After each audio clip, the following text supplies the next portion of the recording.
الرحمن الرحیم، اقبال صاحب نے تفصیل سے بات کی ہے، بس یہی باتیں ہماری ہے۔ کلکٹر صاحب جو نثار صاحب آ گئے ہیں ایک نئی سوچ لے کے، پتہ نہیں یہ کراچی سے، ہم تو یہ کہتے ہیں کہ کراچی کے جو جتنے بھی مافیا ہیں، ٹھیک ہے، انہوں نے پیسے کھلا کے اس کو بھیجا ہے یہاں پہ اس پورٹ کو بند کرنے کے لیے۔ یہ صبح ہمارے جو جتنے بھی لوکل بندے ہیں صبح مزدوری کرتے ہیں بیچارے، شام کو اپنا گھر کا چولہا چلاتے ہیں۔ ٹوٹلی ہماری انڈسٹری جو ہے یہیں سست پورٹ ہے، یہاں پہ گلگت بلتستان میں کوئی اور انڈسٹری بھی نہیں ہے یہاں پہ۔ ٹوٹل ہم اپنا ہوٹل والا، اپنا مزدوری، اپنا دکاندار، ٹیکسی والا، ٹرک والا، امپورٹ جو جتنے بھی ہوتا ہے اسی پورٹ سے اپنا گزارا چلاتے ہیں۔ تو اس بندے نے آ کے یہاں پہ اس کو بند کرنے کی سازش کی ہے۔ دوسرا کہتا ہے امپورٹر جو جتنے بھی ہے سارے، ان کو کہتا ہے یہ چور ہے، ٹھیک ہے نا۔ ہم یہ اس کو ثابت بتانا چاہتے ہیں کہ چور اس کے پاس بیٹھے ہوئے ہیں یا ہم چور ہیں۔ کروڑوں کے حساب سے ہم اس وقت بھی ٹیکس دے رہے ہیں، پہلے بھی ہم نے دے دیا ہے۔ تو جو بندے جن کی 16 FIR ہو گئی ہیں اس وقت، اور ان کو لے کے وہ کبھی کس جگہ میں بیٹھ کے کھانا کھاتا ہے، کبھی کس جگہ میں بیٹھ کے کھانا کھاتا ہے، ان کے ساتھ بیٹھتا ہے۔ ابھی لا کے دیکھے کہ ٹیکس انہوں نے دیا یا ٹیکس ہم نے دے دیا۔ ہمارا اعلیٰ حکام سے بھی ہم کو تقریباً آدھا گھنٹے پہلے گورنر صاحب سے بھی ہماری ملاقات ہو گئی، ہم نے بھی اس کو ریٹرن لکھ کے دے کے آئے ہیں۔ اس بندے جب تک یہ بندہ ادھر ہے ہم کام نہیں کریں گے۔ تو ہمارا یہ مطالبہ ہے کہ اس بندوں کو فوری یہاں سے پوسٹنگ کرایا جائے، تاکہ غریب لوگ جو اپنا روزگار کے لیے اپنے سیزن کا جو مال لے کے آئے ہیں وہ ان کا نکل سکے۔ امپورٹ ایکسپورٹ ایسوسیشن جو کہ 2021 7 ستمبر میں مرز وجود میں پہلے سے تھا، مگر نئے کیبنٹ کی چناؤ ہوئی، اس کا میں پریزیڈنٹ ہوں، اور میرے کیبنٹ میں سینئر وائس پریزیڈنٹ سرفراز حسین ہیں جو کہ موسٹ سینئر بزنس مین ہیں، اور ذوالفقار تھول جو کہ امپورٹر ہے چینل روٹ پہ موسٹ سینئر، اور محمد اقبال پٹھان تو وہ ہے ہمارا جنرل سیکرٹری، اور افسر جان صاحب وہ ڈپٹی جنرل سیکرٹری ہیں جو کہ گوجال حمزہ سے بلونگس رکھتے ہیں۔ تو گزارش خدمت یہ ہے کہ پچھلے سال کئی سالوں سے تو ہم کاروبار کر رہے ہیں، مگر یہ کووڈ پینڈیمک سچویشن کریٹ ہونے کے بعد اس کی 10% پوزیشن پہ کوئی smoothly transition of business import export China کے ساتھ، اس میں ایکسپورٹ تو ابھی بند ہے مگر امپورٹ کر رہے ہیں۔ تو وہ ہم نے 2020 میں نہ ہوا، 2021 میں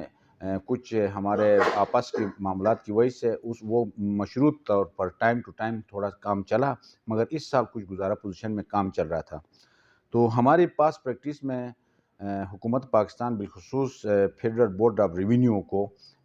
گزارشات کیے تھے کہ جو بھی مطلب ہمارا سیزنل جو ہے نا پورٹ چلتا ہے transition of business export and import with China خنجر بارڈر سے، تو اس میں ہماری گزارشات یہ تھی کہ جو بھی کلیکٹر اور additional collector D C staff جو بیچتے ہیں وہ مارچ کے آخر اور اپریل کے اوائل میں پہلی ویک میں بیچ دیا جائے، تاکہ ان کی ایک پالیسی مرتب ہوگی، اور اس پالیسی کو کنٹینیو رکھتے ہوئے بغیر کسی وہاں کوئی ڈیمونسٹریشن کا سیزن اینڈ ہو۔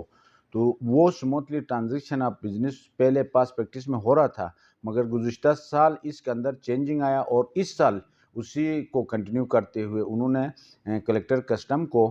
ستمبر کے پہلے ہفتے میں چینج کیا، جس سے پہلے والا پالیسی اور دوسرے پالیسی کا آپس میں تصادم سے، اور اس میں بدقسمتی سے جو کلیکٹر ہمیں نصیب ہوا ہے وہ جو ہے یو ٹرن میں کافی مہارت رکھتے ہیں، ایک دن ایک پالیسی، ایک دوسرے دن ایک اور پالیسی، پھر تیسرے دن پالیسی اناؤنس کر کے چوتھا آپشن پہ چلا جاتا ہے، جس سے جو ہے نا وہاں کنفنٹریشن پیدا ہوا، اور ہمارا بزنس کمیونٹی جو گردن تک جو برداشت تھی وہ کیا، آخر ان کے چیخ پکار باہر نکلنے پہ مجبور ہو گئے، جس پر ہم سٹرائک کی طرف گئے، مگر اس کو ہم نے جزوی طور پر کیا تاکہ ہم مذاکرات کے تھرو ہم اس معاملے کو سیٹل کر کے ہم اپنی پوزیشن پہ چل پڑے۔ تو اس کا مثال ایسا ہے کہ جو پاس پریکٹس تھا اس میں سے جب کلیکٹر صاحب آیا انہوں نے اپنا پالیسی انٹروڈیوس کیا، تو اس پالیسی میں انہوں نے انکریزنگ پوزیشن رکھا، جس کو ہم نے اویل کیا۔ اس کے بعد پھر ان کی طرف سے کوئی معاملات الٹ پلٹ ہوئے، اس میں بھی ہمارے بزنس کمیونٹی نے بالکل یعنی کہ کنٹریبیوشن کیا، مگر دوران سفر جب بھی کوئی آفیشیل ٹرانسفر پوسٹنگ ہوتا ہے تو اس دوران میں کبھی کام بند نہیں ہوتا. واحد شخص ہے جو 10 دن تک کام بند ہوا، پھر جو ہے تسلسل سے 1 مہینے، اور یہ ابھی لاسٹ کوئی 30 دن کا پیریڈ رہا ہے. اور اس وقت بھی جو ہے نا شنجانگ کاشغار کے اندر لاک ڈاؤن ہے، جو کہ انر چینئی اور امچی کاشغار تو کجا کاشغار سے تاشقرغان تک کے لیے مال کا ٹرانزیکشن بند ہوا ہے. تو ابھی تھوڑا کچھ سامان ہے، اس پر بھی انہوں نے اپنے طرف سے کچھ باہر سے لوگوں کو بھی لایا، اور یہاں بھی انکنسرنڈ بندوں کے وہ رائے کو ملحوظ خاطر رکھتے ہوئے، اور جو بزنس کمیونٹی ہے ان کو، جو ٹیکس پیئر ہیں، جو ریئل بزنس مین ہیں، ان کو جو ہے نا چور اور انتہائی غلیظ الفاظ سے نوازتا ہے، جس کا سوشل میڈیا کے اوپر انہوں نے وائرل کیا. اس کا آڈیو کاپی بھی ہمارے پاس موجود ہے، مگر اس میں ہم شیئر کرنا مناسب بھی نہیں سمجھیں گے. رہی بات ان کی ان معاملات سے، ہم آخر دل برداشتہ ہو کر ہم نے مطلب سٹرائک کال کیا ہے، اور ہمارے پاس ابھی کلیکٹر کسٹم گلگت بلتستان کی واپسی اور ان کی ٹرانسفری تک ہم اپنے امپورٹ کلیئرنس کو معطل کیے ہوئے ہیں. کھلا ہے، جو کام کر رہے ہیں وہ جو جن کے پاس امپورٹ ہے جو کر رہے ہیں تو وہ ذرا کریں اور بتائیں کہاں ہیں ان کے پاس شپمنٹس، اور انہوں نے کام چھوڑا ہے تو وہ کون کر رہا ہے تو ہم دیکھیں گے. بہت مہربانی، شکریہ. بسم اللہ الرحمن